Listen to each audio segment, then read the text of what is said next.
Another pituitary hormone that we haven't discussed is the hormone oxytocin. Oxytocin, again, if we go back to the hypothalamus, it is created by the hypothalamus. So hypothalamus creates this hormone. However, it stores it into the pituitary. Which one? So specifically, if I draw a little infundibulum, you can see the posterior side and the anterior side again. The oxytocin molecule is stored in the posterior pituitary. So all these hormones, they're created in the hypothalamus, they're stored in the posterior pituitary, and they're secreted by the posterior pituitary. Right? And so when we look at the oxytocin molecule, this is one of the few hormones in our body that is regulated via a positive feedback. So what does that positive feedback mean? You have a stimulus that causes a activation of a response rather than inhibition. So perfect example. Example number one we could talk about is milk ejection. Ejection. So not production, right? Production is created by the molecule prolactin. All right. So milk ejection. So the physiological response works very similarly to uterine contraction, where when the baby begins the suckling. So you have mechanical stimulation, right? These mechanical stimulation are regulated by certain nerves that are connected to the hypothalamus. This stimulation leads to the nerves to activate the hypothalamus to increase oxytocin production. So this increase in oxytocin leads to the actual ejection of the milk for the baby, okay? And then the baby continues to suckle, right? The suckling continues. You have the further mechanical stimulations, which transfers this via a sensory neuron that goes in and increases again more oxytocin, and you have more ejection. And when does this happen to stop?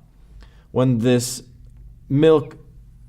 mechanical stimulation is inhibited, right? So when the baby stops suckling milk, stops, it's full, it's not hungry anymore, it doesn't cry anything, right? This absence of this stimulus causes the absence of this ejection, right? So another example that we see this of the actual function of oxytocin is uterine contractions. So uterine contractions. So this is where during labor, so for those of you that want to do everything naturally, I think you are the most noble people of all, right? Because, there's so many easy ways of not doing it. But again, if you want to go natural, take care of your body. Okay, I understand. Whatever. So you have uterine contractions. So again, same thing. You have mechanical stimuli in your cervix that leads to the special kinds of sensory neurons that transmits all the information back into the hypothalamus, and the hypothalamus leads again to the increase of oxytocin. So this causes an increase in uterine contractions, which eventually continues until when? When is the stimulus inhibited? So the stimulus is inhibited during birth, right? So perfect example of reason why some people that like to do it naturally, it's fine.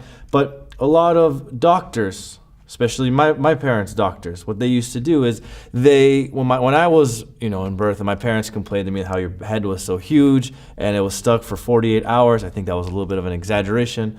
Anyway, so they decided, because of the size of the head and all this problem, I became quote unquote stuck. Eventually it led to a cesarean again. I know it's a little personal stuff that I'm sharing with you, but it's all relevant. What I recommended to my mom next time, if any kind of next lifetime she decides to have kids, is if she decided to do an actual real birth versus an artificial birth, quote unquote, that people call it, the patients, when they go into the hospital, what do? You always attach to this IV. And that IV is usually, they have a high concentration of synthetic oxytocin. Why? Just in case your body is not producing enough oxytocin, you can create this synthetic oxytocin, because what does the doctor want to do? The doctor wants to deliver the baby and then find a new patient and then continue the cycle over and over again, right? And so a lot of hospitals, what they use is synthetic oxytocin to promote the actual birth, right? And the third and final function is, it's called the quote-unquote love hormone, right? So when the mother is bonding with the baby during breastfeeding, another way of looking at it is during orgasms, during breastfeeding, right? This hormone oxytocin is secreted at very exponential rates in order to create behavioral changes of attachment, right? So if you want to decide to make someone fall in love with you, you have this person that you have very been fond of for a long period of time, you decide, okay, I'm going to grab some synthetic oxytocin, injector, and then hopefully whenever it enters the bloodstream, you'll be the first person to see, and she'll fall in love with you, or he'll fall in love with you for the rest of your life, right? You can try that. If you ask me, I'll deny it. I understand this is all recorded through video, but again, this is just theoretical explanations.